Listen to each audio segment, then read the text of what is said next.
ചേട്ടാ പടം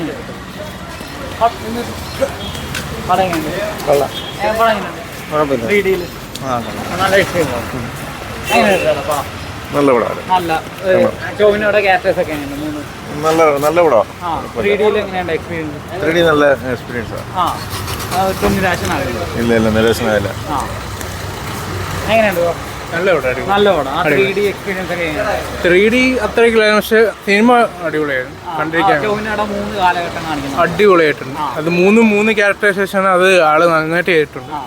background BGM ഇതെല്ലാം ബാക്കി എല്ലാം കൊള്ളാം. ലിറ്ററലി എല്ലാം കൊള്ളാം. ഒന്നും മോശമായിട്ടൊന്നുമില്ല. വാച്ച് ചെയ്യുന്നത് വെർത്താണ്. 3D അങ്ങനെ വെച്ച് വർത്താന്ന് പറയില്ല. കാരണം നമ്മൾ ഈ ബാക്കി വലിയ വേറെ പടങ്ങളൊക്കെ വെച്ച് നോക്കുമ്പോൾ അത്ര 3D അത്ര വർത്തില്ലായിരുന്നു, പക്ഷെ അടിപൊളിയാണ് എല്ലാം. ബാക്കിയെല്ലാം കുഴപ്പമില്ല. 3D അത്രയ്ക്കായിട്ട് തോന്നിയില്ല. 2D ആയിരുന്നെങ്കിലും നല്ല ഒരു വ്യൂയിങ് എക്സ്പീരിയൻസ് ഉണ്ടായിരുന്നു. അതെ, എല്ലാം നല്ലതായിരുന്നു. പടം കൊള്ളാം. നല്ല പടം. പിന്നെ കൊള്ളാം. നല്ലതാണ്. മൂന്നും നല്ലതാണ്. മണിയൻ്റെ നല്ലത്. മണിയൻ്റെ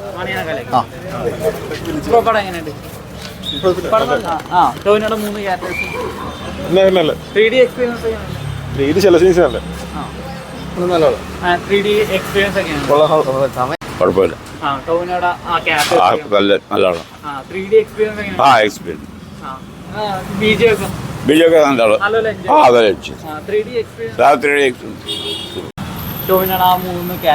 ടോവിനോടെ 3 ക്യാരക്ടറിൽ അതിനകത്ത് മണീൻ എന്ന് പറഞ്ഞൊരു ക്യാരക്ടറുണ്ട്, സൂപ്പറായിട്ട് ചെയ്തിട്ടുണ്ട്. പൊളിച്ചു. അത് നല്ലൊരു ക്യാരക്ടറാണ് ടോവിനോക്ക് അത് കിട്ടിയത്. ടോവിനോയുടെ നല്ലൊരു പെർഫോമൻസ് ആയിരുന്നു. ഫൈറ്റ് സീക്വൻസ്, സ്റ്റണ്ടും സീൻസും കാര്യങ്ങളെല്ലാം നല്ല രസമായിട്ട് ചെയ്തിട്ടുണ്ട്. ഓവറോൾ ഒരു നല്ല പെർഫോമൻസ് ആയിരുന്നു പടത്തിൽ. Okay fine. നമുക്കൊരു ലാഗ് തോന്നത്തില്ല പടത്തിൽ. ഓവറോൾ എനിക്കൊരു നല്ല തിയേറ്റർ എക്സ്പീരിയൻസ് കിട്ടിയ പടമാണ്. ഓൾമോസ്റ്റ് എല്ലാവർക്കും ഇഷ്ടപ്പെടും.